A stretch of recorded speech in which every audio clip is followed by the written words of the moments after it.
I'm the flyest motherfucker at the kickback. Not a competition, little boy with a wrist that. Meet me in the bathroom, I don't want to chit chat. She not a boyfriend, heard he got a... Welcome back to the Kickback podcast, everybody. My name is Joan. I'm here with CullenHustles, entrepreneur, father, pretty much a badass. How you been, bro? Thank you. Doing good, bro. Yourself? Pretty good, pretty good. Glad to have you back on. How was your Thanksgiving? It was good. It was good. It wasn't too bad. Went around to a couple different families' places and had a good time with my son too. I didn't do anything for Thanksgiving. You didn't do anything? I didn't do anything at all. I stayed home and I made tacos. I made tacos for Thanksgiving. Tacos for Thanksgiving? I've never heard of that. How many of you had tacos for Thanksgiving before? Dude, I'm like Mexican, I guess. Hey, you know what? Tacos are good. I've never heard it for Thanksgiving yet. For Thanksgiving. I don't know.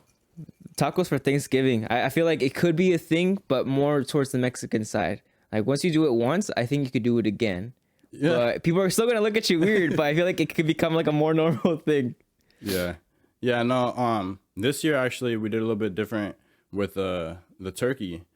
Instead of stuffing, a lot of people stuff with the stuffing and stuff like that. We did lemons and oranges and ooh. Yeah, no, making a Thanksgiving turkey with oranges and lemons. We've done it before, me and my dad. That's probably the best turkey we've ever had, bro. Like, hey, it actually took second for me. Really? Yeah. So growing up, I used to make a turkey and a ham with my best friend growing up. Are you a turkey or ham guy? I'd rather take the ham. Me too. Unless we're at the fair, I'll take that turkey leg. Okay. So that's a solid answer, actually. That's a very solid answer. So the ham and the turkey, we used to cook it underground, where they dug a hole. The bricks are on the side of the walls. Oh, you damn! Put the turkey and the ham covered with foil and all your ingredients inside, and then you cover it with mud. And what the fuck? You cover it with mud on the top of the. You had me to like the bricks part. Like I got that, but then I was like mud. Yeah, what the heck? Yeah, bro. Because you gotta cover the hole. You gotta cover the hole so that way it stays hot. Now you have your what would be like a carb, where out the side of the hole you'll have an opening on from the bottom to the top. So if here's your hole and your food is inside here. Okay. You have like a stick type hole right like here. Like a vent? Like a vent. Exactly. Oh, okay. Like a carb. A carb. I was thinking like carbohydrate. When I was younger, you used to have a carb in your little piece and you open it up and the airflow goes through. It's for the airflow. I mean? It's for the airflow. Yeah. Airflow. Yeah. So I've never cooked a turkey like that. Yeah. I've seen people deep fry a turkey. Actually, I was a part of that one year too. It's on my Instagram. It sounds dangerous. Like, I feel like, I don't know, something about dipping the whole turkey, the whole bird into the big ass pot full of hot oil. I feel like it's just going to explode out and burn everybody around you. Dude, I don't know. We used to have a cap on it when we did it. Oh, but you got to put the cap on like right away, no? I mean, just don't have your oil hot. I'm not a cooking guy, so I mean, I might not have the right answer for this one, but I mean, I'm pretty sure if you just keep that oil not too hot, we should be good. But you were telling me some crazy fucking stories right now, bro. Like right before we started the podcast, yeah, I was like, wait, what? Like literally every single thing that you were telling me, you had it freaking crazy. Like I thought that some stories that I've heard before in the past, like they've been pretty crazy, but the ones that you were telling me, what the hell, bro? You've been through a lot. You've been through it all. It's life. We all go through our go through, you know? Some people have different types of stories, you know? Yeah. But yeah, I'm very open about telling my life story, putting it out there. A lot of people can probably relate to some of the things that I've gone through. And because of that, some people just keep on pushing. Because if I'm pushing, why not? If that person can, why can't I? True. You know? Right. And if not me, then who? You told me you were homeless. Yeah, so I spent some time where, you know, there's different versions of homelessness. Okay. You know, so there's the people that are on the side of the road that we see every day. There's the people that sleep in their cars. There's the people that sleep in just different situations, you know, of homelessness. And I went through a couple of different ones, but the main one was being in the car. You know what I mean? Yeah, sleeping in the car. Having to sleep in the car. Waking up sweaty because the sun comes up before you wake up, and you're not damn. Like you stay up late because it's kind of sketch. You don't want to get in trouble. You don't want anyone coming up to you. You wake up one day and look out the window. There's like a crackhead just looking at you like, hey. Dude, the only people I've seen when I wake up and they're there was the cops. Oh wow. That's it. Just telling you to move. Telling me get out the car. But what? Like, why did they bug you for? What were you? Because you're not allowed to be doing that. You're not allowed to be sleeping in your own car? I mean, dude, you can't be sleeping in your car in front of people's place. You know what I mean? You're not even supposed to be in this neighborhood. What are you doing? You know what I mean? Got you. So somebody would call. Yeah, it could be anybody calls or like somebody drives by. It could be anything. What did you learn? Like after the cops would come and stop you or like tell you to get out or something. Like, what did you learn? Where did you go instead? Dude, I'll tell you a funny story. And I'm not gonna go into too much depth, so I don't put people on the spot. Okay. But the cops knock on the window one day, and me and another person are in there, and I'm in my boxers sleeping. Oh, you were comfortable sleeping. Yeah, in we your were. car. Yeah, we spent some time sleeping in the car. Right. Over a year. Oh wow. It was quite a bit. It wasn't fun. It's not cool. It's not like go do it because you don't want, like, no. You know what I mean? Avoid it at all costs. Right. You feel me? But I have this mentality of I didn't want to rent, send my money to somebody else and not get nothing out of it. You know, I'm not going to keep the property or nothing. So I'm going to just stack up my money and I'm going to stay in the car. Okay. Not have to pay those bills or whatever. Like, Keep your costs low, stack up your bread. Costs low. So, Right. Younger thinking. You feel me? Younger thinking. It's okay. Whatever. They knock on the window though, and I'm in my boxers sleeping. We're in a Mustang. Okay. A 2002 Mustang. Okay. Something like Older. not new. You know, the small ones. Yeah. More slick. Yeah, More just than like squared? the little tiny ones, bro. Like where you put the back seat down. Yeah, there's no push room in the front those. seats forward, and you put your feet in the trunk. Yeah. You put your feet in the trunk and you lay down in the back seat. From the trunk to the back seat, that's like what our bed was. Damn, You know, that's like no half room at your all. body, like right here, is in the trunk. Yeah, because I've been in a, actually I think it was a 2002 or 2003 Mustang. There's no back door. room. There's no back door. No. You feel me? You Yeah. just put the seat forward. Right. So that's what we. They say it's a that's what we 5-seater, but it's a 4. did.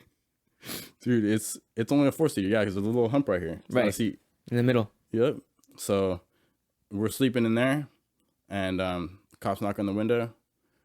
I'm in my boxer. I got to put my pants on, and then I get out of the car. They make me sit on the curb, make her sit on the curb, and yeah, we had to deal with them for like 30, 45 minutes after being woken up, and then they let us do whatever we're gonna do. It's like, They weren't bro, tripping just on tell me us. to move and I'll move. Yeah, but they were just damn. they were trying to fuck with somebody else at the property that we're in front of. They thought we were a part of it, so they fucking put us on the curb too. Damn. How long? It was at night? They woke us up in the morning. Oh, wow. Early in the morning? You Yeah, wake the up sun to- didn't even wake us up yet. Damn. Because usually, like, look, you stay up late.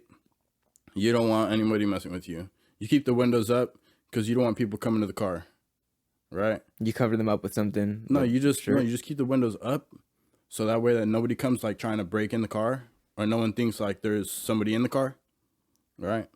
Because you don't want to be sleeping and then someone comes over and like, it's not gonna be somebody good. Yeah, it's not gonna be. Yeah, they're It's looking not into your anything car. You want to come to the car is gonna come to the car. Yeah, they're looking So- into your car for something. There's probably not a good person. Yeah, exactly. So, we would keep the windows up. We would fall asleep late, 2, 3 in the morning sometimes. We would be grinding though. I started empowered house cleaning. We were in the car, and that was like 2019 COVID time. And so I started in February. COVID hit in March. Okay. Yeah. So my whole business, I started and grew a huge business because I started painting a whole bedroom like this for $40, Oh wow. baseboards and everything. Wow. That's little money. Little money. Very little. We would money. do 2-3 rooms a day, and we had like a month and a half of work straight. Yeah. Not one day off. We burned out, and we took 1-2 days off because Okay. we spent so much time working, and we would just come back to the car 2-3 in the morning, exhausted, just go to sleep, and then we'll wake up because the sun is beating down on us, and it's causing us to start sweating. And I mean, she had a place to go shower and make it easy, but I didn't. you know? So I had to figure out how I was going to be able to get my showers in, you know, if I was going to go to my parents' place. And I mean, your parents are always like, hey, like you're trying. So, I mean, not everyone's parents, but my parents, at least some of them, were not just freely letting me come through to take a shower.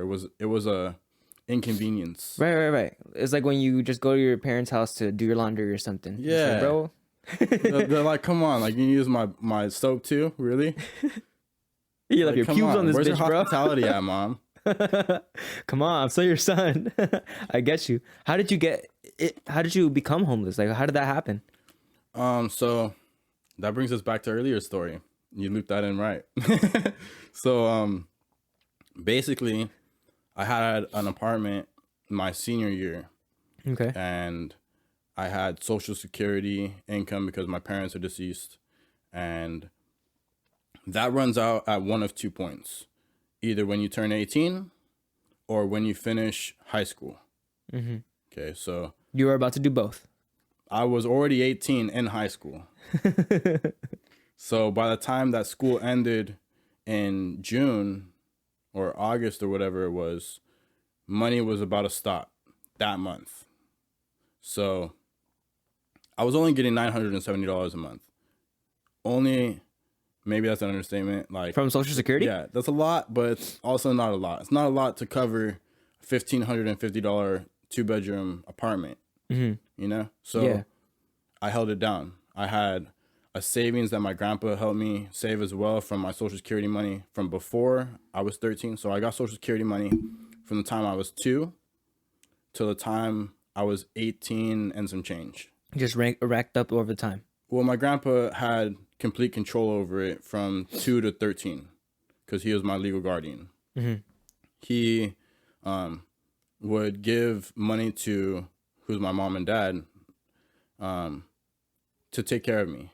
You know, he would give them a portion, Yeah. a slight portion, Just nothing for like crazy. necessities, food. Yeah, stuff just like for that. necessities, taking care of me, and out of the kindness of his heart, because he was a giving person. Uh-huh. His phrase was, "I want to give it with a warm hand. Take it while it's hot." Okay. So if I have it now, and I offer it, take it now, because you might not be able to get it later, Right. or I might not be here later to give it to you. So get it while it's hot. That's a Don't be the last one at the table to go get a plate. You don't have to be the first one, but you don't have to be the last one. try not to be the last one. Yeah, try not to be the last one. 'Cause you're gonna be all upset when there's nothing to grab. Yeah, or it's gonna be cold, Yeah. or you're just not gonna enjoy it. Like, get it while it's hot. We made it right now. Yeah. Enjoy it. Right. You know? Enjoy it. So, yeah, that's where a lot of the principles came from. Is my grandpa's older thoughts. Yeah. You know Yeah. what I mean? There's something about the old way of thinking that it makes a lot of sense, but it kind of faded away until like you really, really need it. Because my dad does the same thing. He was raised by his grandparents, and he always brings up things that his grandma, especially his grandma, he's like, "Oh, my mama Rosa, like, she taught us some shit, like some principles in her own way, but we learned them, you know, and that's what we were raised up on, and like same way of how he treated his grandpa, how he treated his mom, you know, values." So that's where most of your values came from your grandparents or from your grandpa. Yeah, no, I definitely gained values from a lot of other places as well. But my grandpa has taught me a good amount of values. Indirectly, you know, without the direct purpose of, hey, catch this. Uh-huh. You know what I mean? It was just thrown out there. And if you didn't catch it, I'm going to repeat it again later when necessary. Okay. You know, and you're going to eventually catch these little things. And some of the things you don't catch until after they're gone. And then you catch those things and you go, hey, man, I get that. Yeah. You remember when Grandpa said that? And the cool thing about my grandpa is he was grandpa to everybody. Oh, okay. So anybody that came around, my friends, when I was a senior in high school and I had that apartment, I took my grandpa in with me. My grandpa came with me to make it easier for me to be able to get the place. Yeah. As far as like, I didn't need the proof of income, but I needed the, like the history. Yeah. You know what I mean? I needed the credit. I didn't have any of that. So your grandpa came in and So helped my you grandpa out? came in clutch. he came with me, paved the way, and I paid the bills. So the money that I had saved from 2 to 13. So he got you in, and you maintain everything else. Yeah. Gotcha. He helped me get in. Definitely. I wouldn't have been able to do it without him. You know? But there's how many other people are able to do it at 18 as well while they're in high school. Right. And sustain it. Yeah. So I was getting only $960. The rent was $1,550. The change was coming from the savings from my 2-year-old to 13-year-old lifespan. From the money that was saved from there, by the end, I had a couple of $1,000. I bought a trailer. A couple of years after the homeless, my grandpa kept it a secret that I had all that money left over for all those years. And whenever, So he didn't want you to know? he didn't want me, he wanted me to know that I had money. Yeah. Didn't want me to know how much money I had, and wanted me to know that it's an emergency. Yeah. When you ask me, hey, like I'm going through something, I need some help with something, or hey, I got an investment, I don't have the money right now. And when you hit me up, I'm not going to give you my money. I'm going to give you your money. Right. So ask for what you want, but just know that eventually it's going to be a no because they're not going to have any more money. Yeah. And eventually it got to the point after the homelessness, because I didn't want to ask all the time. I didn't want to ask all the time. No, that, and if you knew how much money you had, it would kind of Deplete faster. Yeah, it would deplete faster, and also you would have more of a security, or you would be comfortable. Like, I got money. I got money. You know what I mean? So it doesn't. I think your But mindset maybe would if change. I would have known what it was, I could have changed my situation faster. True. Okay, that's a different way of seeing it too. But I'm not going to hold that against him either. So I feel like is he still with us? He played his cards. He played it smart, and I got to deal with my cards. Is your grandpa still alive? He actually passed away last year in August, in August. I wonder how his mentality was like towards all that. Like, you ever ask him? No, honestly, we never talked about it. I got past I had a point where I was like, man, I thought we were going half on the bills. I was throwing in $750 out of my $970 that I was getting from Social Security. I was flipping tree. I was doing like 5 ounces every 3 days. I had runners. I was making good money. I had a chef in high school. I had a 5-star chef that was going to culinary school, and he was coming over, waking me up for breakfast, bringing me lunch and dinner. I never went out and ate. I never made any food at home. What? Like, everything was brought to me. And sometimes I would have people, like my guests would get food too. From your chef? From my chef. Where'd you get your chef? How'd you get your chef? He lived in the same apartment complex as me. I was smoking. Somebody introduced him to me because he wanted to get some smoke. Right. We talked. He's like, "Oh, like I'll make you some food. I don't got any money today." Dang. Okay. Like, so you traded. I'll make you salmon and rice and all this different stuff. He like named some dish that was just like, it was bomb. He's like, I make my own sauces and everything. And I was like, all right, bro. Like, he's like, just give me like a gram. He just said something crazy. You know what I mean? Yeah. And I was like, shoot it, let's go. So he was trading his cooking for weed. Yeah. So Nice. So it was just like, at a certain point, I mean, come on, you come bring me a 5-star dish for me and my lady in a to-go box, like warm, ready, and fresh. And good. You went to the store to go get the stuff right now. Like, you didn't just have it sitting around. You're like, let me get rid of this. Yeah. Like he got it prepared for you. You really care about this. Yeah. It's his passion. It's the only thing he does. Bro, that food was good. Yeah. How It was good like was it? $30-$40 worth of food. Oh yeah. And I'm giving a gram or two. Like restaurant status food. Dude, I'm talking about 5-star restaurant food. Fuck. 4-star. I haven't been to a 5-star. But that's what you would expect. You know what I mean? Yeah. Like, I would be asking, like, how much does it cost for me to buy a bottle of that sauce? Like, that's the type of person I am. Like, shoot. Like, my coffee sponsor, when we first started talking about coffee, I didn't tell him, hey, how much for another bottle of that drink right there? And it was like, dude, we got to get our hands on the grounds. We got to make some of this at home. Right. You know what I mean? Like, what kind of creamer do you use? Like, those are the questions you got to ask in order to find out how to obtain those things that you want. You know what I mean? You really got to know the ins and outs of whatever you're going into. Yeah. Like, you want to know what the environment is you're going into. You want to be aware. Yeah, you don't want to be clueless in a brand new environment. You're gonna get lost big time, and sometimes you can get so lost to the point where you don't even know where to go. So when it comes to, you being homeless, like that was a brand new environment. You never been there before. How did you handle it? How did you manage that? So, man, I mean, the first thing that comes to mind is in high school, I wasn't always home. Okay. Where were you? Always home. My junior year, I liked to go to my friend's house. I had one specific friend, and his family was cool. We all used to kick it over there and smoke and talk about business, and just we would push, make money together, grind. We all had similar interests, and I would go over there a lot. Maybe more than I should have. Should have been in school. Oh, so it was during school. Like I spent a lot of maybe a lot of time there instead of at school too. I did spend a lot of time at school, but I know my absences were probably a lot bigger than the average. I was at their house. Yeah. Yeah. But I mean, I was focused on making money. How can I make money? Mm-hmm. Like, were you always like that? Were you always like thinking, how am I gonna get my next check, or how can I make more money? Once my grandpa gave me that Social Security money, the ability to understand it, he put me on Quicken back in when I was 12, and I'm 26 now, so 14 years ago. So like 2000, almost 14 years ago from today? That was like 2009? That's what I was about to think. Fuck. Yeah. That's a long time. Time flies, man. So we'll just say 2010 to be safe. Okay. Yeah, around there. Yeah. 14 years. We're about to get into 2024. Yep. So Quicken, that's how I learned. And how did you learn? Like, how did you learn more about, because right now you're more into stocks, right?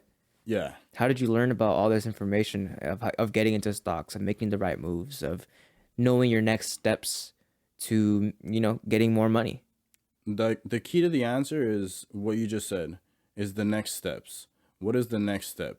Because as soon as you get complacent and you just chill and you feel like you're comfortable, it's when you stop developing. Mm-hmm. So it started with, I started with neon. I started working for a company, Visalis, when I was in high school. Okay. Before I got my apartment. So I was probably like 17, 16 years old. Oh, so you started working young. Yeah, I started working. Once I started getting my money I started going legit. Uh-huh. So you got a little bit of money. You're like, all right, how can I do this more? How can I elevate this? My first investment was about $650. I got introduced by two people that are still good business people. One, Jake Simon. He operates a 3D printing company now. He actually produced a lamp for me. Really awesome lamp. You can be able to get your picture, whatever pictures you want, 3 pictures on one lamp with a switch. So your light turns on your picture. Oh, okay. And your picture shines through transparently. Right. It's pretty cool. Is it like on the base of the lamp? Yeah. Or on it's on the shade. Okay. On the shade. That's cool. Like it really, reminds really me cool. of like stained glass almost. It's awesome. It's really awesome. It has a picture of my son, a picture of me, my son, and my baby mama, and a picture of my son and my grandpa, which is very important to me. So it's really, really, really sentimental to me. The other guy is Jarrett Richards. He's actually building Ferraris now. Damn. Customizing and building Ferraris. Okay. He also helps people with building websites and applications on your phone. Mm-hmm. So he has like an app. You just go through the app and it creates everything for you. Mm-hmm. It's pretty cool. How did you come about these people? How did you meet them? So we all grew up in Corona. We all played baseball together since I was 9 years old. Oh, shit. So you've known them for basically ever? For a long time. Damn. A long time. And y'all grew up thinking the same things? We all grew up playing baseball, and then all of a sudden, after I split from baseball at 12, got my money, realized I was paying for my baseball growing up, and I was only going to get... So when I turned 12, I didn't have access to $970. Mm-hmm. I had access to about $360.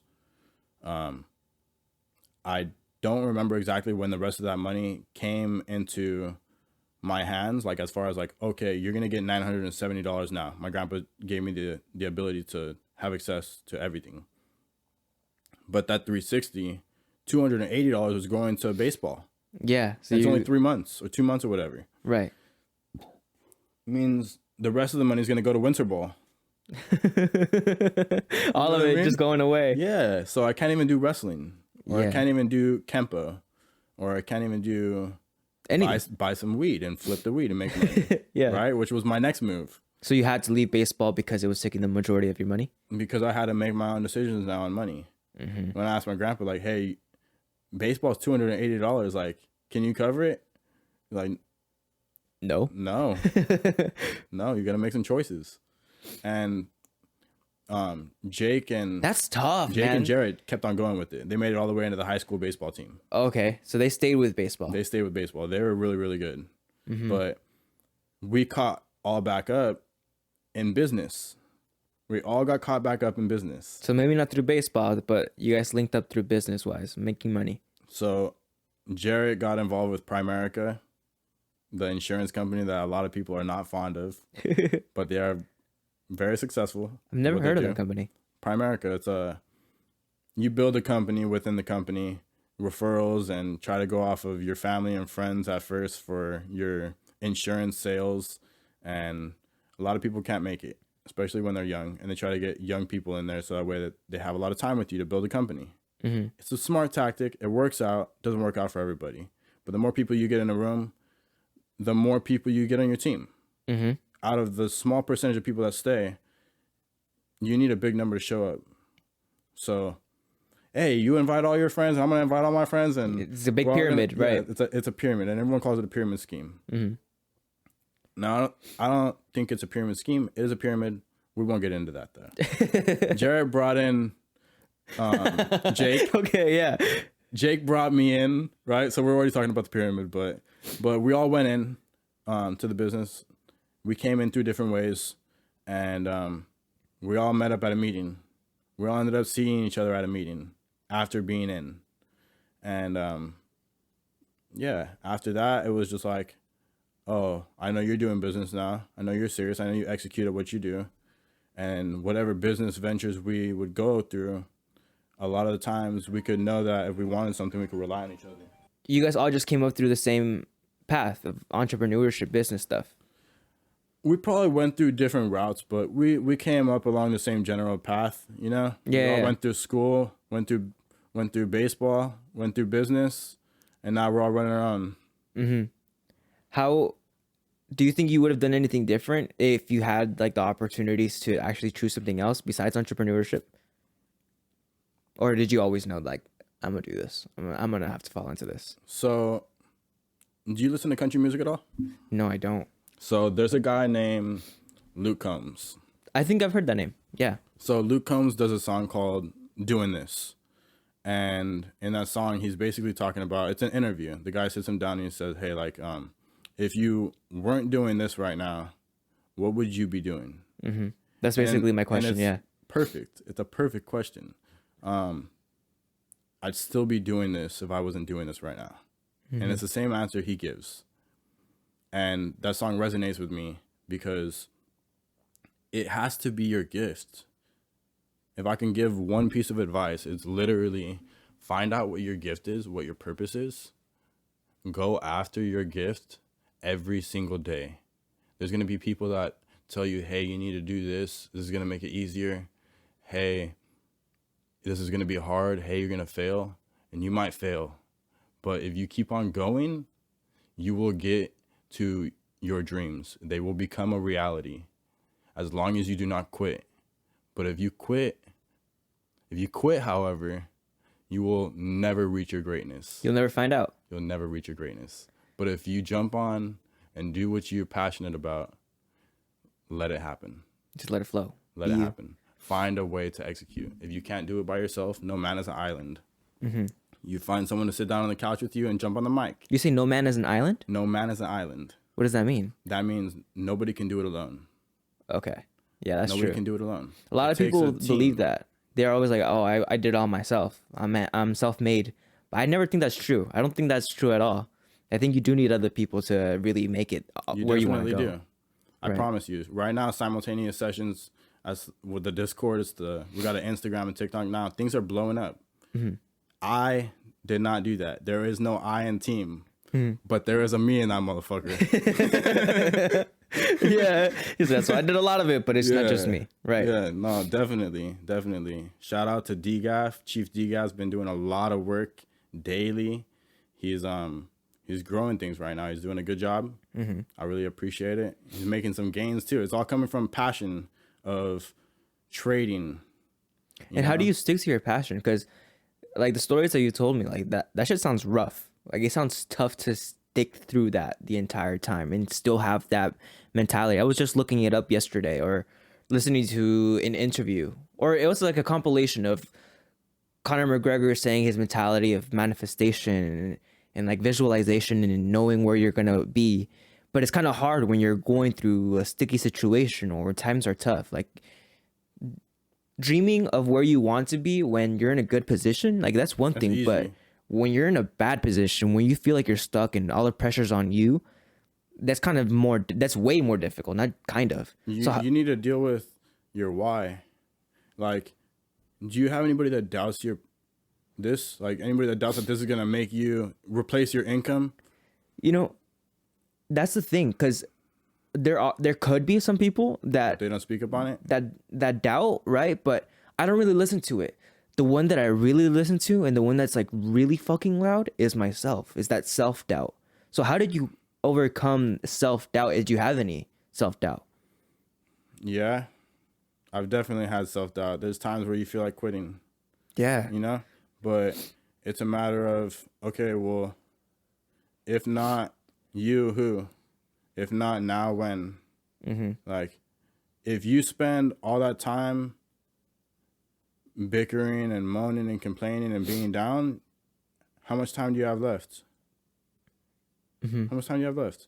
Like, if somebody wants to come, I only go to a few people with my problems, very few people, because you gotta drain out the stuff. You gotta let the stuff Just get out, you know.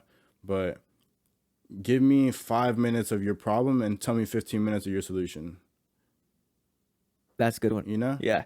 I don't want to hear all this. Like, I will hear it because I love you. Yeah. You feel me? But I don't care.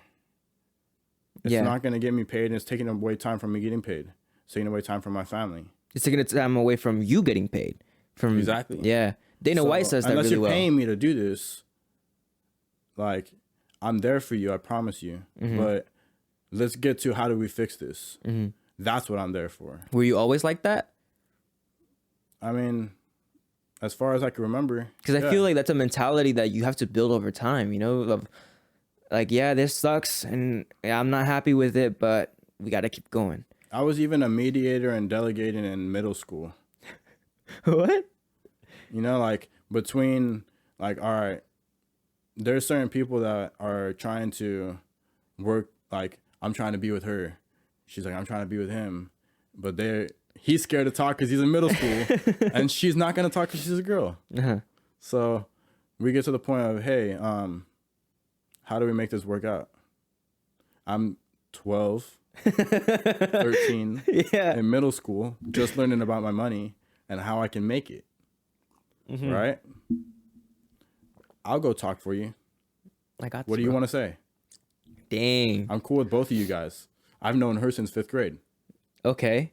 We're good friends. What's up? So you were like a wingman in a way. Like Mediating. Yeah. Connecting the two. You know what I mean? Connecting the two. You should start an app about that, bro. Connecting people together. Of course. And I'm that guy that's like cool and all ways. And she's got friends. Yeah. You know what I mean? So if she doesn't work, like she's got friends anyways. Dude, we're middle school. We're middle school. I'm 12. I'm like 12, bro. Come on. Yeah, no, that's funny, dude. So you've had instances of self-doubt, right? But you've always known how to overcome it, or just within yourself. You can only be in it for so long. Okay, that's You a can only be good. in it for so long. You know? It's like that one saying, "This too shall pass," right? Yeah. Like, yeah, it sounds bad right now. It's a bad moment, but not a bad life. Yeah. Like, it's just a moment. Pain is temporary. Have you ever had? It's the beginning of the phrase that I gave you earlier. It's by Eric Thomas. Pain is temporary, but if I quit, however, I'll suffer forever. Yeah, that's a big one right there. Because you have to kind of voluntarily suffer. Is what I've noticed. It's like, all right, this hurts, but I'm gonna hurt myself even more in my own way because I can't take the pain that life's throwing at me. Sounds like a workout. Yeah, I've been doing that a lot more. Like, trust me, I've been going through it. I've been going through it. Go. I had to get back in the gym. I almost got back in the gym recently. I was going for a little bit, and then I stopped going maybe like September. Yeah, it's just noisy, man. Like, life can be very noisy. Your thoughts, they just overcome you sometimes, you know? Just my son. I take care of my son, and I haven't gotten an LA pass yet. You have an LA take fitness? care of your kid. Yeah. Oh, so I got a little boy. He's gnarly, bro. Yeah. I'm like trying to put him in the little daycare at the gym. Doesn't sound like it's gonna be a pleasant time for them. What's your son like? Does he remind you of you? A lot of the things that he does, but some of the things he's just his own character. Dude, he's his own little character, and it's just so funny. Sometimes they do things, you just watch them, you watch your offspring, and they just do something that just makes you just laugh so hard. It's like, oh my gosh, dude, you really just do that? Or they say some shit, you're like, what? Dude, Where did that come the from? whole sentence, bro. The whole sentence. I'm about to start writing down all the words that he knows, because I feel like he knows like up to like 40 words by now, and he's only 2 years and 3 months. Dang, so he's learning. Are you gonna put your kid through school? Homeschooling, because that's he the will not be in public school. that's the route I've heard a lot of people are going. My dad wants to put my little brother in homeschool or teach him his own way. Because like public school is cool. Like, yeah, you can get through, but I think it was cool. I think it was cool, and I think that because I haven't done my personal research, but your network is your net worth, right? So if you know teachers that are in the industry, in the districts that you would be putting your kids in, and the curriculum is touching on topics that are not purposeful, in my opinion, for an education, right, and more for self and personal interests as far as the new society likes, that's not important to me. Yeah, that curriculum is not important to me. You need to be learning about things that are going to be developing you. So we will be going with a homeschooling method. Yeah, I don't maybe a private school, but I will definitely be paying for my son to have education, proper education, so I don't have any legal problems. And he will have time to learn about trading if he desires. His trading account is already created and growing without him having to do anything, and he will be there alongside business with me, as he has been since month and week 1 of his life, going along for the whole ride.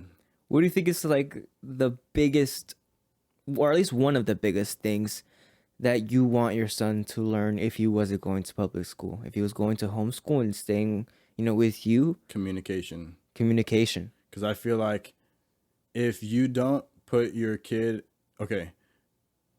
you go to homeschooling, you're at home, you're not in an environment to be communicating with a bunch of people in order to develop your skills that I feel are necessary. A lot of power in the voice. Entrepreneur.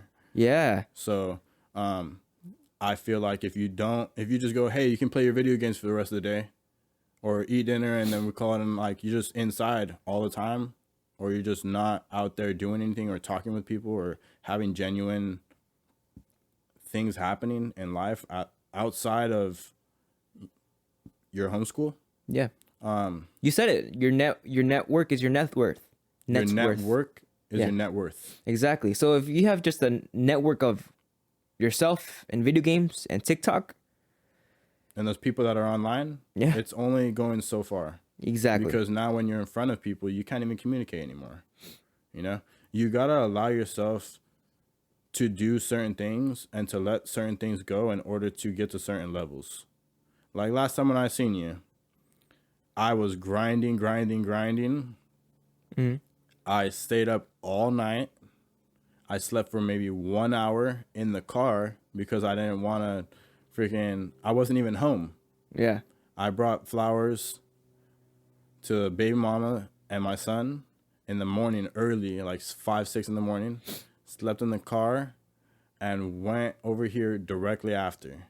Yeah. And then I went home did a little bit of business, and went to sleep. Right?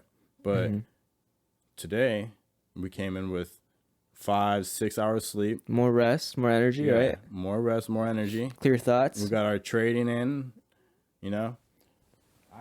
Trading already closed. Trading already closed. Don't they close at like 1 or something? Closed at 1 o'clock. Yes, sir. 1:18. Yes, sir.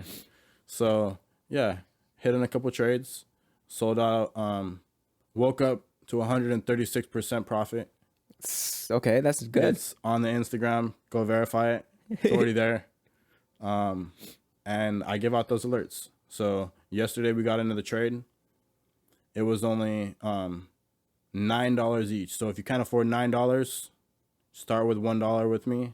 You'll have more than $9, and it became $21. So let's just say you had $100 and you bought 9 of them. Now we sold them for 21. So you bought $100 worth 99 or $90, and you sold it for almost 200. Is it what your mind's on all the time? Just stocks and some numbers and going up and downs and profits? Money. Money. Money, bro. Yeah. Money. We're trying to use money as a tool. Right. It's not the goal. Okay. The goal isn't money. That's low-hanging fruit. And what I mean by low-hanging fruit is on a tree, where do you get the worst fruit and where do you get the best fruit? Yeah. The worst fruit is at the bottom of the tree or on the ground. That's the low-hanging fruit. Right. That's the easy stuff to get. But if you get a ladder or you climb that tree and you try to get to the top, you get that get that juicy, fresh fruit that's getting hit by the sun all the time. It's got that time. energy. Right. Yep. So you got to reach for that. You have to. Because if not, all the average stuff is there for you anyways. Yeah. Going back to the public school, like we went through public school. We know what they teach you. And I feel like that's one of the things. It's changed though. A lot. Right? Yeah, bro. I know. I don't want to get too deep into that. I don't want to have haters. Nah, but it's not even like haters. It's like the reality. Like this is what's going on. We've got 7th and 8th graders who don't know how to read anymore. Hey, the 6th graders are being taught cursive again. We were getting taught cursive in 3rd grade. Yeah, but they took it away. Why? I don't know. Like I don't know. That's ridiculous. Like my little sister, she's in 1st grade, and in order for her to do her homework, she needs a laptop to do her homework. I'm like, in 1st grade, I'm trying to learn how to use my hand, how to write, okay, 2 + 2 is 4. 4 + 4 is 8. Any laptops, are they providing them? Yeah. Well, okay. Well, that's great. Right. It's good. But does a 1st grader really need a whole laptop to log in? Like that was one of the problems too. She's like, it's because I can't do my homework because I don't know the password and the username to like log into the thing and then use my laptop and then have to log into this freaking website to use the website to use my math homework. I'm like, you need a laptop. 2 + 2 equals. Okay, 4 + 4 equals. They don't even know how to draw 4 anymore. Yeah. Oh no. That's interesting. That's very interesting because my little sister, she writes her ones. You know how they do the one backwards. 4s backwards. 9s look like peas. And I don't know if that's like a learning thing or if it's because of that. That's a very interesting thing. If it's because of she doesn't write it anymore. She just taps on the screen where she wants to put it. You know, so those learning things, those basic fundamentals, it all adds up to something else. So taking your son out of public school and teaching him the way you want him to raise, I feel like you teach him the things that you think are most valuable. And I think that's better for the kids now if the public schools aren't doing their job correctly or changed so much where it's not the same anymore. Yeah, I feel like they do a lot of things. There are improvements, but there's also things I don't think my son needs to learn about. Yeah. You know? Like if the whole thing about gender is a topic in school now, yeah, it's a little bit too far. Yeah, I told my little brother that too. You know? I was like, Papa, if they're trying to teach you about that kind of stuff, let me know. It's not that there's anything curriculum going into the next year. Yeah. That means this is part of what the education is going to be for the year coming in. Yeah. And there's teachers in the CNUSD taking their kids out of school, taking their own kids out of school because they know what's to come. Oh, wow. So the teachers that are teaching the stuff aren't even letting their kids go into the school. Why I don't want my own son in there. What? And there's not an amount of money that. Now I'm not gonna get screwed on the amount of money I'm paying for schooling, but I'm gonna pay for it. Yeah. You know, Habib. You know Habib, right? Mm-hmm. He's like, I think you should be able to raise your kids and teach your kids whatever you want to teach them, because there's some teachers that you can't even spend 8 minutes in the room with them. You can talk to them for 8 minutes, yet you're expecting your kid to stay in the room with them for hours, teaching them whatever they want to teach them, but not whatever you want, your values, your own mentality. And I was like, wow, that's true. That's very true. Especially here when they're starting to teach them whatever they want. You see it on TikTok all the time. Like there's some teachers who will literally go on a full tangent about something that has nothing to do with what they're supposed to be learning. Yeah. Hey, you know what? I think there's a good amount of kids in that class that are enjoying that part though. Yeah, because they're curious. They're kids. Yeah, definitely. And if you make it fun, they're going to want to do it more. Right? What was your most interesting teacher? My senior year. What was your teacher's name? And Mr. Reed. He was my AP literature teacher. At Cullen High School? At Centennial High School. Centennial High School. To this day, man. Like, Yeah. What was special about him? Passion. That's For what it what? was. He was very passionate about, like, bro, it's a fucking literature class. I always hated language arts because I couldn't write essays. I wasn't good at them. I would always try my best and I would always get a C. I had to do summer school twice, right? My freshman and sophomore year for language arts. Trying to get a better grade? Yeah, because I had a D for diploma. You know, it passes. But still, I'm like, man, I can't I graduate. never with heard that one. I like it. it. And I'm like, I need to redo this so I can get a better grade. But when I went into my senior year, my AP literature class, meaning it was fucking advanced. It was college level stuff, right? Yeah, the good stuff. I knew that I wasn't going to like it. But Mr. Reed was different. He had this passion about him. Like, we're here, we're gonna learn about this book, but we're gonna go into this fucking book. Like, we're gonna learn, and he would go like vocal with it. He'd make sure that you're in it. Interested. Right. So it was something so boring, something that I cared nothing about. Yeah, I was so intrigued, so devoted to it. And I'm like, why am I liking this so much? It's because I'm understanding the story building.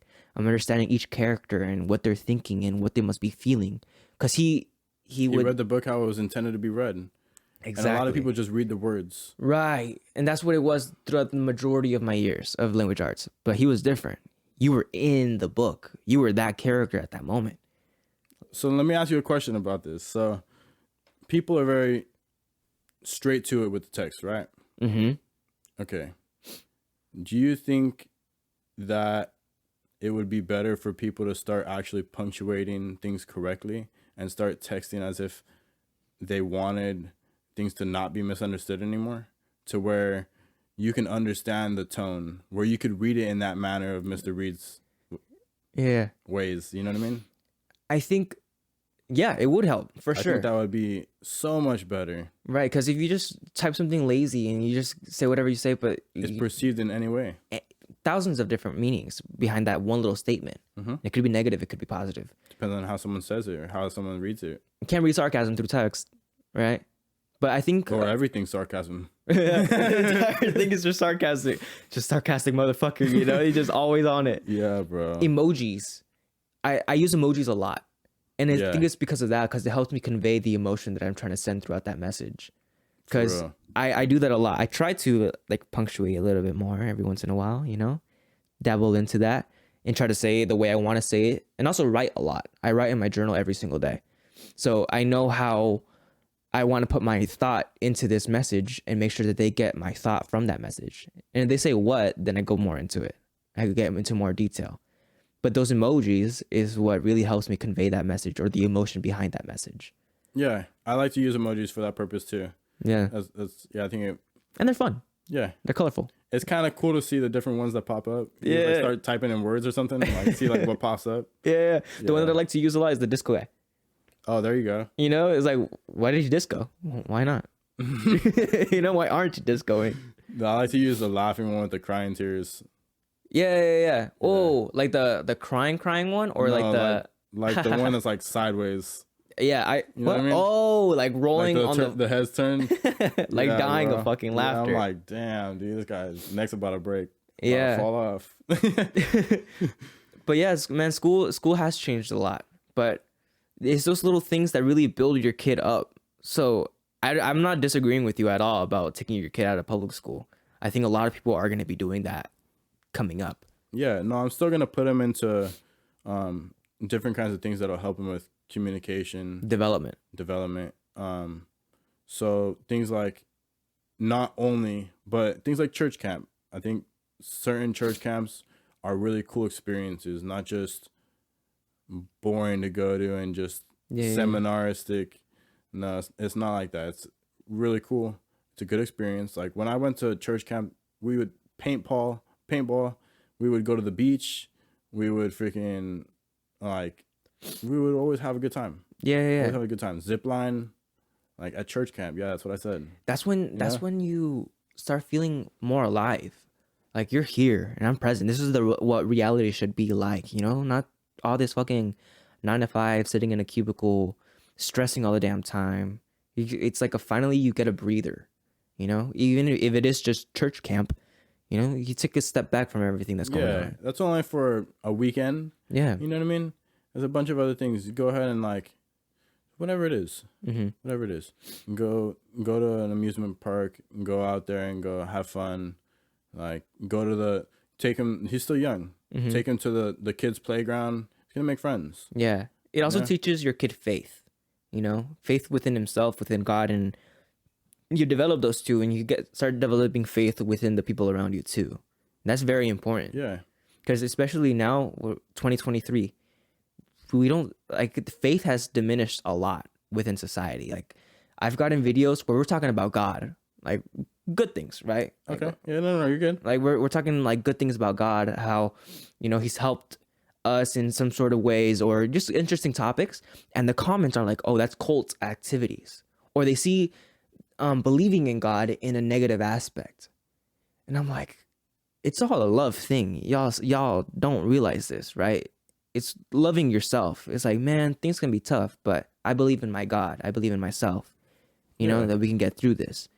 So you see, like I've gone through parts in my life where God wasn't around as much, you know, or at least it felt like it, right? And you can go into some negative just weren't spirals. paying attention to God that much at the time. Perfectly said right there. Yeah, you weren't paying attention to God.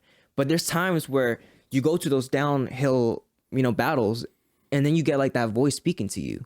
You ever gone through that? Yeah. Do you ever get chills when the voice speaks to you? Yeah. Your hair stand up? And your arms? Big time. So I'm a firm believer in when God wants me to know he's right there paying attention, or like this is it, or like if I have a thought in my head and I'm like, hey, don't do that or something like that, and I get the chills, it's all right. Like I understand. Yeah. There's an understanding that comes with that because I've associated that for so long with, hey, this is actually not just the chills. This isn't just your hair standing up. But when I talk to somebody and I'm passionate about something, I'm sure there's a lot of people that can attest to this. And I'm going to be sending this out to all of my friends and followers. So if you know me and you can attest to this, please comment below. It's clarity. Goosebumps. If I've gotten goosebumps from talking to you and telling you about something or helping you with something, comment goosebumps below. When do you think is one of those moments that you can recall from your life that you got those goosebumps big time? Like, oh, wow. Like, I get it. I understand. I get what you're trying to tell me. I get it a lot now in the last couple of years when I'm able to help somebody. Okay. It's like we're talking about trading or something. A lot now is there's people talking about losing a lot. The big ratio is in between 80 to 90% of traders are losing. Okay. So I know a lot of people that have dealt with losing. I myself have dealt with losing before, you know, but these people go through losing and they go through bad mentors or just mentors that aren't focusing on them because they have too many people. They're not focusing on everybody, you know? And they come to you with their problems and you know the solution. The solution is you're just doing it with the wrong person. All you need is what I have right here, right? And you get the goosebumps and your hair stand up and you tell them, hey, look, like I can't make that happen. Like that's God saying like, yeah, you're about to change this person's life. You know within yourself, like you did it. Like Yeah. you know what you just did. Like I know that like that's the confirmation. Mm-hmm. If I don't get those goosebumps and stuff, like I might not even be as passionate about the deal.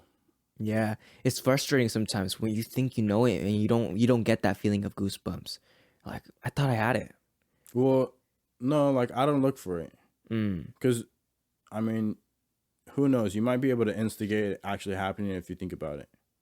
You know, Say that again. if you thinking, hey, where's the goosebumps? Where's the goosebumps? Where's the goosebumps? Boom, you might cause the goosebumps to come. You're expecting the goosebumps. You know what I mean? Right. Like, and then you're contemplating like, was it authentic?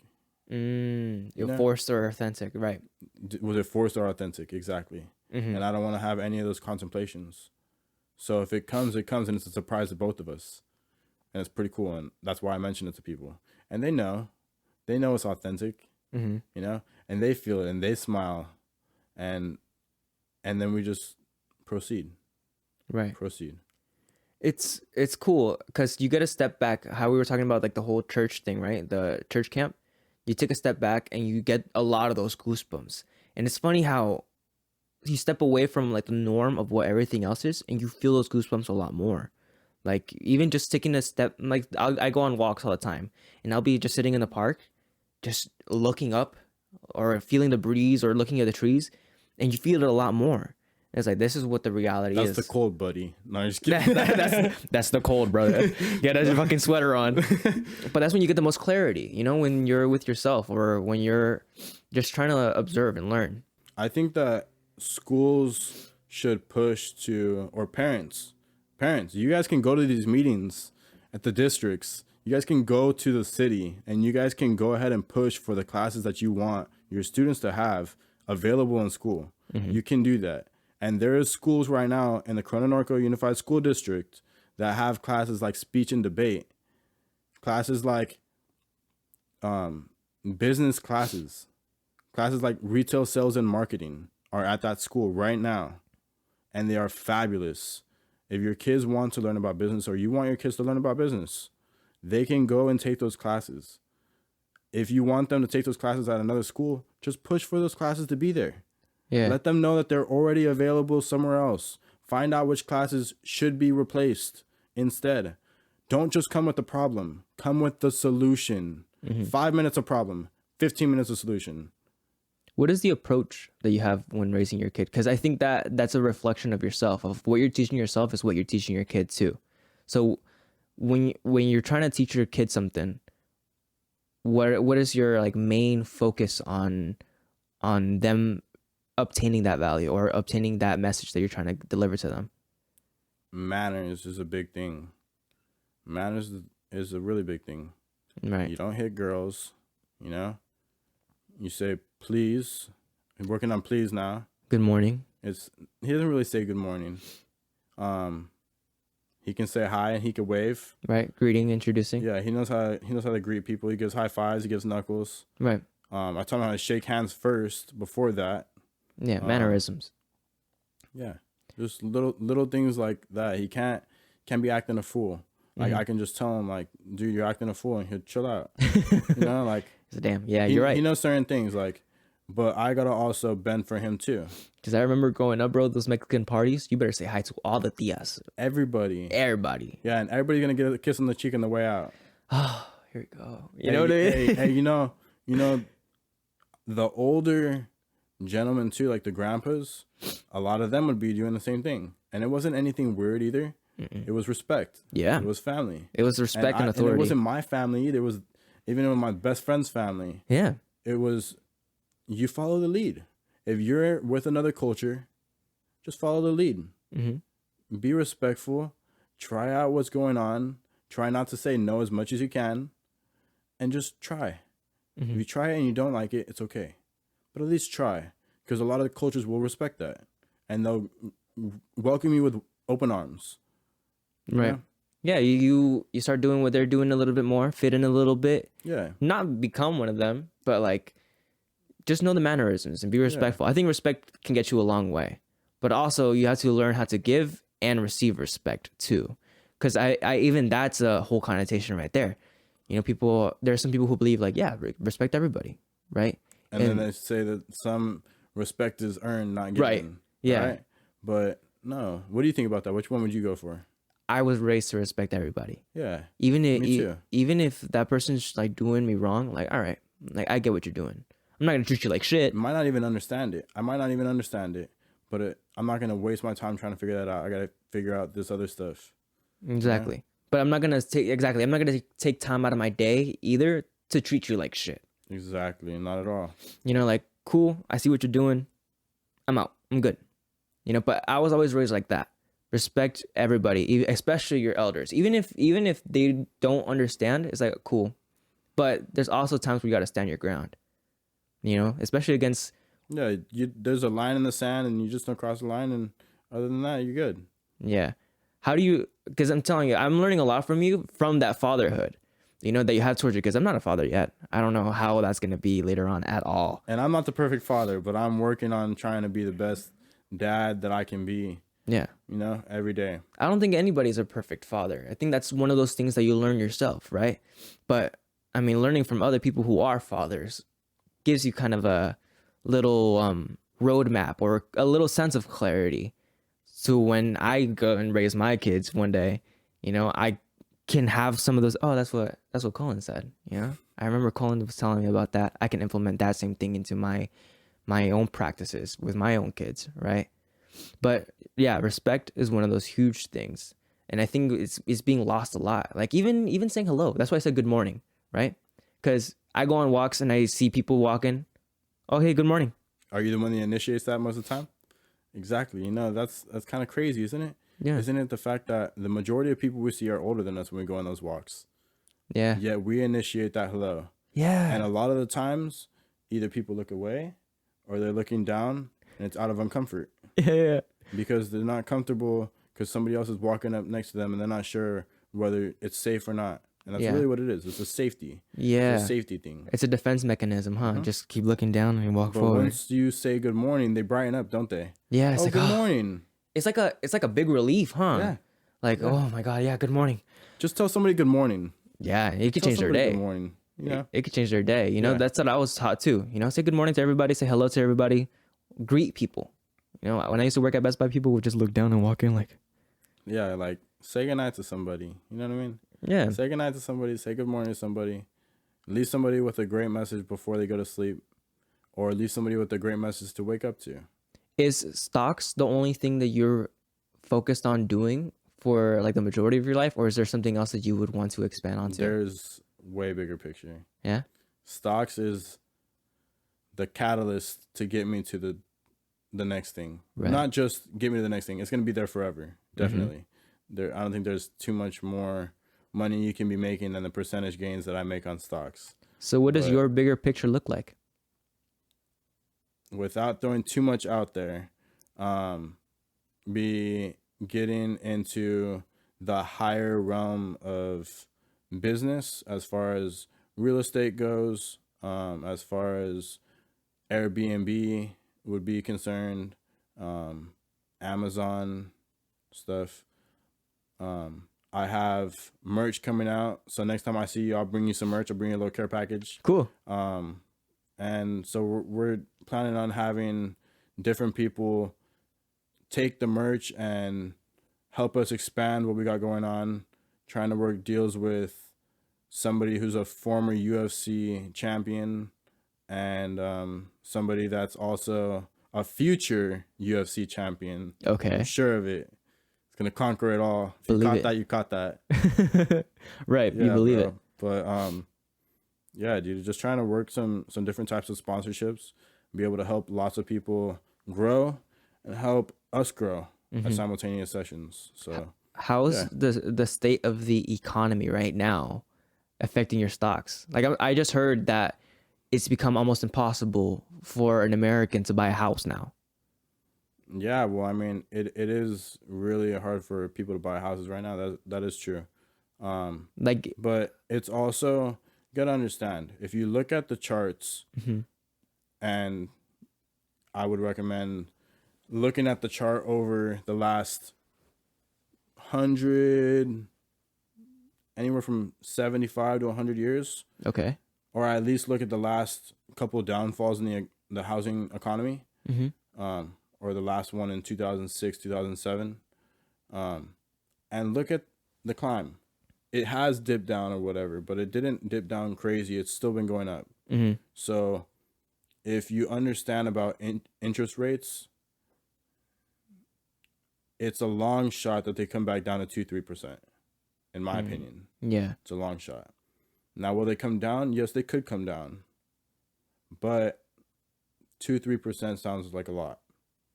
I think that you can be able to find, if your credit is right, if you put enough money down, if you get your interest rate at a sweet spot and you have a fixed rate and you have the ability to refinance at a later time and things are possibly at a lower interest rate later, maybe that's the way to go. Right. Is just getting in before things go higher, like they always have. And then if it comes down, have the ability to refinance and make sure you have a fixed rate, not an adjustable rate, which is what happened to the majority of people in 2006, 2007, is they all had adjustable rates with lower than 550 FICO scores, credit scores. Yeah. And they were putting their dogs' names on their freaking mortgage. Yeah. You know what I mean? And then you have somebody that comes in and they're paying their rent, but the owner isn't paying his mortgage, and the bank comes and takes the house and kicks everyone out. Yeah. You know what I mean? And people aren't getting enough money to even pay for the houses. Like, yeah, the houses are already high, but now people can't even pay for it. Like, they're not getting. I heard a teacher, she was on TikTok. She was like, I just realized that me being a teacher is gonna make me go in debt. Like, that's crazy. That's a crazy outcome right there. Like, that's a teacher saying that she can't afford to live. Like, how do they tell you, hey, like Biden comes out and he says, hey, we got all this money for student loans. He just came out today, yeah. And then watch when he cancels it. All right, so all these people are in apply right now so they can get the money first, right? And then what happens when he cancels it and that money is just like, never mind, we got to send money to, I'm not even gonna say where he's gonna send the money to, but he's gonna send the money out of the country. Somewhere. Yep. Not here. Not here. You know, it's crazy. Like, you could send it to Maui. nah, they can only Hawaii. They can only have $700. Hey, only $700. You know, one time. Yeah, one time. Yeah. That's crazy, bro. Hey, you know what? I pray for you guys out there. I know it's hard, but yeah, once we get the bag, we're gonna be able to make changes like that. We're gonna be able to make changes where we can actually help you guys out. That's the goal. Yeah. The goal is, that's the bigger picture. The bigger picture is actually changing lives. Orphanages are the same as a home if you put the right people inside of it and you take care of people the right way, right? And it only costs $1,600 to build a home in the Philippines.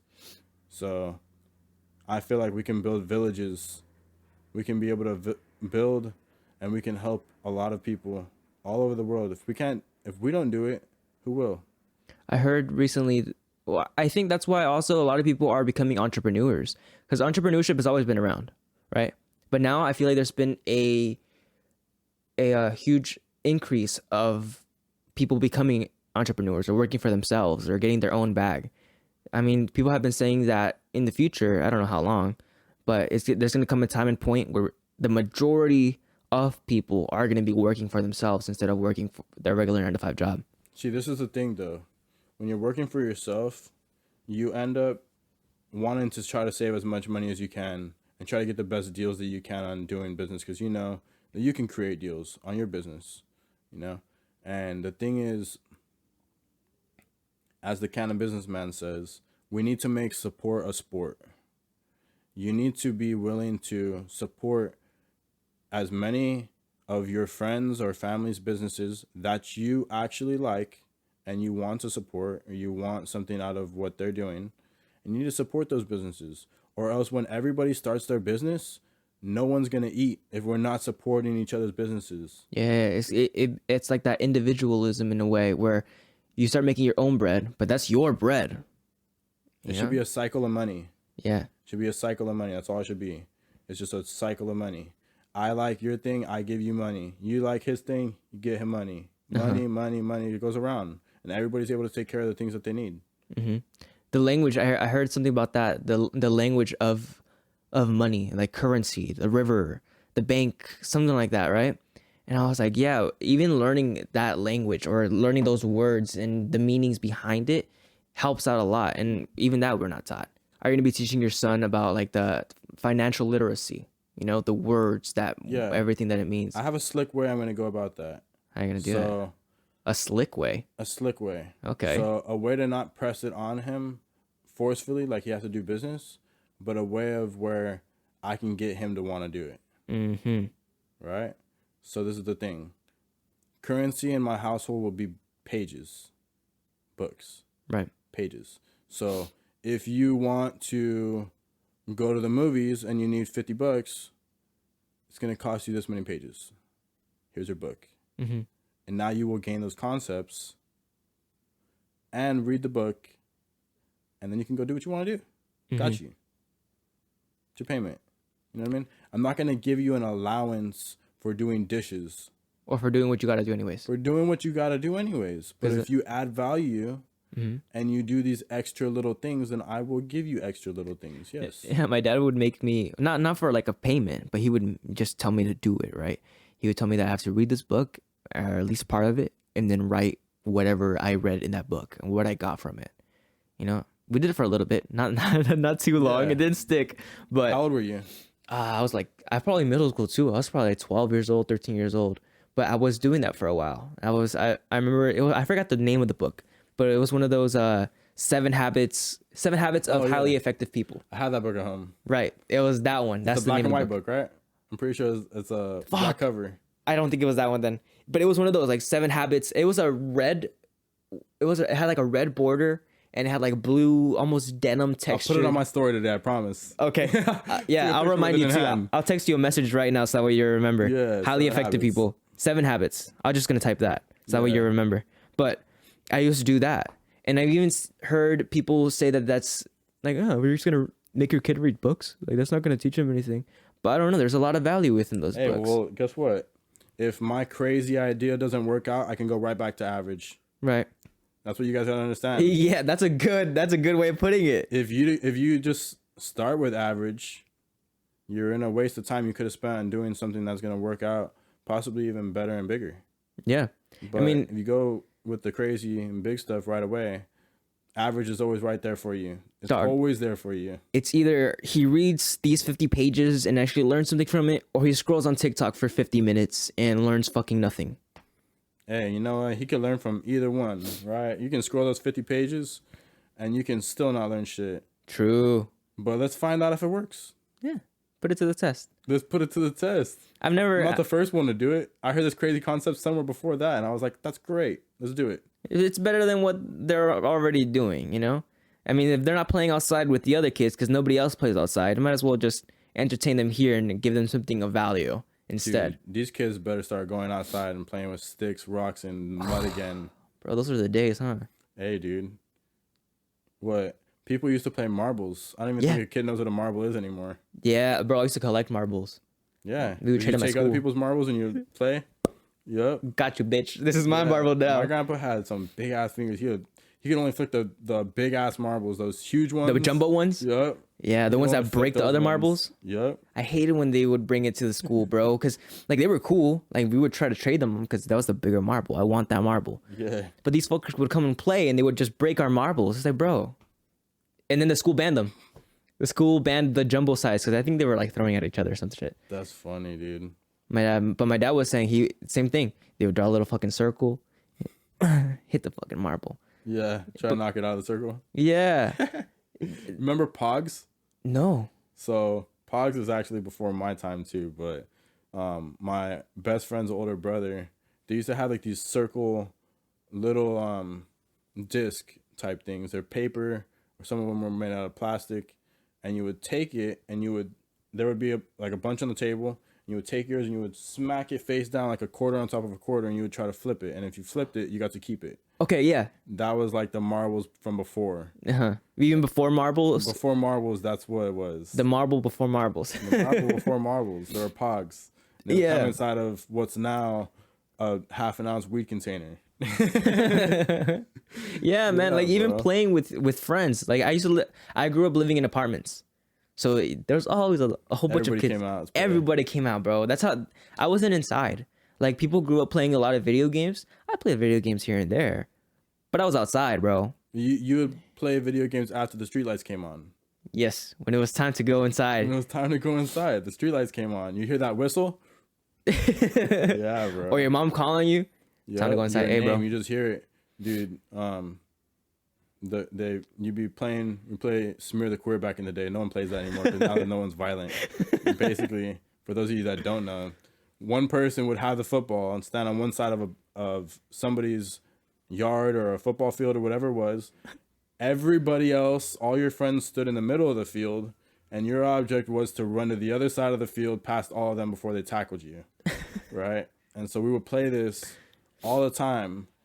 And one time, somebody was just running, and they got called, and they didn't come back. They didn't let them play anymore? No, they got called by their mom. The streetlights were coming on, and while he started running, he never stopped. He just ran all the way home.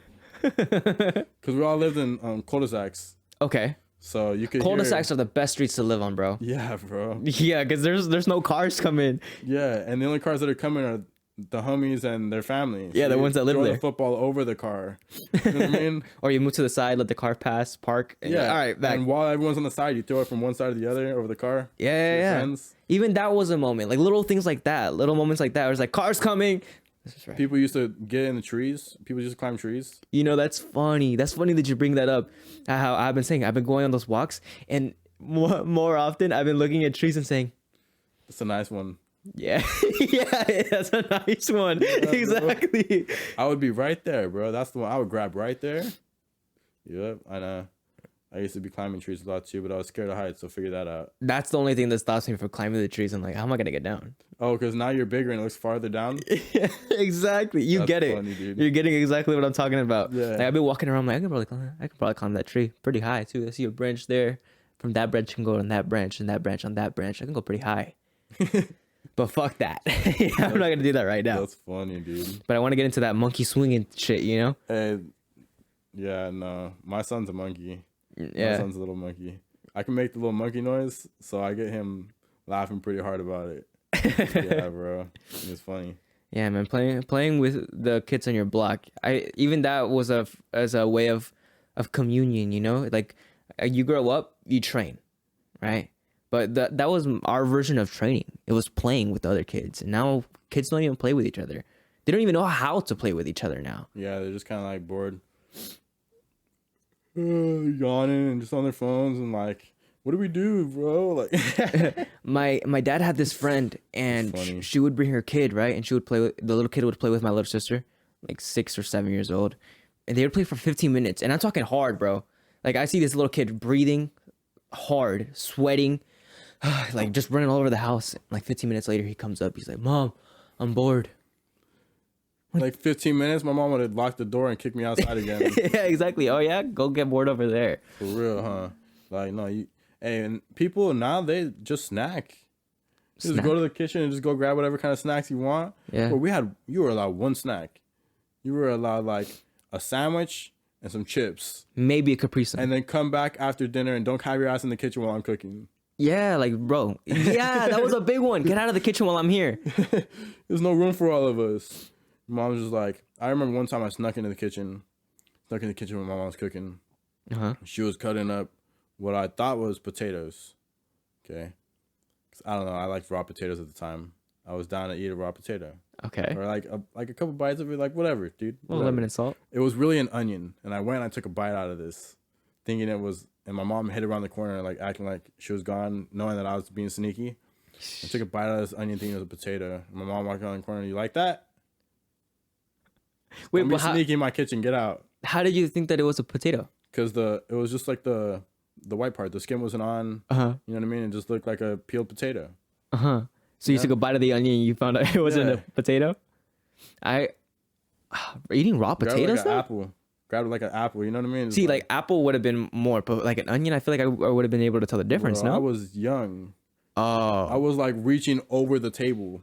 Oh, or you could like, even you know see. what I mean? Like reaching over the counter, like grabbing some food, like probably like 6 or so, like somewhere around there. Like my goal is to see my kids come into the house and they take the fucking drinks of water like this.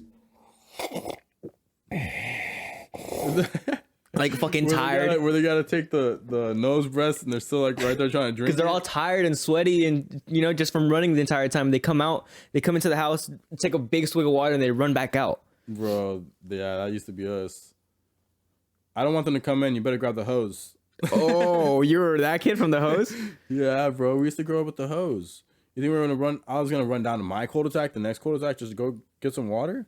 Heck no! I was about to get this freaking hose. Nearest hose. We're all about to drink from the hose. Nearest hose was the way to go. The hose was the way to go. I never drank from the hose. I don't You think don't so. put your lips on the hose, but No. catch You the just water have that like falls, spewing like, out. Yeah. Dude, it's a water fountain. Do you ever drink from the water fountain? Yeah. Same Okay, shit. then what's the difference? Same shit, right? Yeah, same thing. Yeah, man. Those days are the ones that I look back to a lot, and I wish it was more like that. Even like as a grown up, I feel like she's gotten too serious all the time. Well, I mean, I've drank from a hose in the last year. Like, come on now. You can like, always just go grab a hose. You know what? You got to keep yourself grounded. Like those things. If I were to ever, now God, please don't let me. But if I were to ever be homeless again, it wouldn't break me. You've been through that. I've already been there. Mm-hmm. You know what I mean? Like if I lost everything, I can make it all back. It's not a problem. Yeah. It would be a problem in certain ways, but I could get through that. Mm-hmm. That's no problem. But we're not going to allow ourselves to get back there. Yeah, you're gonna keep going up. You know, it's a stop loss. At this point, if we get this low, we're going to do this instead. You know? I think that's the best. I honestly think that's the best moments. They suck, but when you start like going downward, you're at like a very low state. I think those moments are the ones that fuel the vital. most. Yeah. Yeah. When that fire is hot. Yeah. When you're like, all right, let's go. You just. For real, huh? I mean, you would expect it to go, but it's more like a. Yeah. Like you barely get to the top, but that's when I feel like you become more powerful, or you unlock something within you that you didn't know you had. You know, so going homeless, going from the beginning of the podcast, like I can see how that could add up to where you're at now. You know, where it's like you've already hit or felt a sense of rock bottom. You know, even since you were a little kid in the last podcast, we talked about that. You know, so you felt that rock bottom before, but you always know how to come back from that rock bottom. And Yeah. I think that wrestling discipline too, I think that probably was one of those things that helped you out more too. That we said it a lot in the last podcast, that winner mentality, you know, because some people will hit rock bottom and they won't ever get back up. They'll just surrender to the rock bottom. Dude, that's a poverty mindset. Yeah. So we were talking about the winner's mentality before. That poverty mindset, though, is very real. You really got to get out of that. Or I'm not saying you, but I'm saying people got to get out of that type of thinking of, if I'm trying, I want to, like, maybe. All of that is a gray area. Go over there. That's my rat dog. What's up, pup? Huh? It's a Chihuahua warrior. There you go. This the one you go on walks with? Nah, she stays in the house all the damn time. There you go. Yeah. Man. But yeah, you just got to get that mindset. People got to get that mindset out, because you're focusing too much on that. Yeah. And you need to focus on what to do, how to do it. Hello, pup. Gorda. She probably wants to go outside in a little bit. We've been talking for an hour and 25 minutes, bro. Is there any other topics you want to bring up? No, right now, if anything, we're just growing things right now. We got the Discord going on. The Discord's about to be giving a deal for 2024. So we have some different combination packages. We just opened up the TikTok 2 days ago. Mm-hmm. We opened up the Instagram a little while back. Things are flowing. Things are flowing really good. Social media marketing team is killing it right now and growing. And sponsorship deals are present and on the way. So we got some deal that is possibly going through later today with some type of snack that we will not be trading without. What? So we're going to be having some type of possible sponsorship with a snack company that is very well diversified in the world as far as their network goes, right? And hopefully we can be able to snack on these snacks while we're trading and have some type of collaboration with them as far as marketing and stuff like that goes. That's good. So yeah, we have some big things on the way. Like I said, hopefully these UFC guys end up going through as well. Yeah, just tune in, stay tuned into the Kickback podcast. And it was a pleasure to be here, bro. Thank you for having me. Yeah, man. Thanks for coming on. If you guys happen to enjoy this episode, make sure to like and subscribe. Make sure to follow Cullen. Where can they follow you, bro? On Instagram, you can follow us on TikTok, Facebook, the whole 9 yards. We're creating the Twitter this week too. Dang, on X too? Yes. Do you call it X? Yeah, it's X now, huh? Yeah, I still call it Twitter, bro. I haven't had an account since it was Twitter, so. Exactly. I think it's always gonna be Twitter. As much as you want to call it X, it's always gonna be Twitter. Yeah, it's Twitter's X. Yeah, Twitter is X. If you guys happen to enjoy, like and subscribe. If you guys are listening to the audio listening platforms, come over to YouTube. We have a YouTube video version of the podcast over here, so you guys can see our beautiful faces. And yeah, that's about it, man. Go and follow Cullen everywhere if you guys want to learn how to get some money, how to grow, and develop a bigger mindset. That's it. Sounds good. I'll catch you later.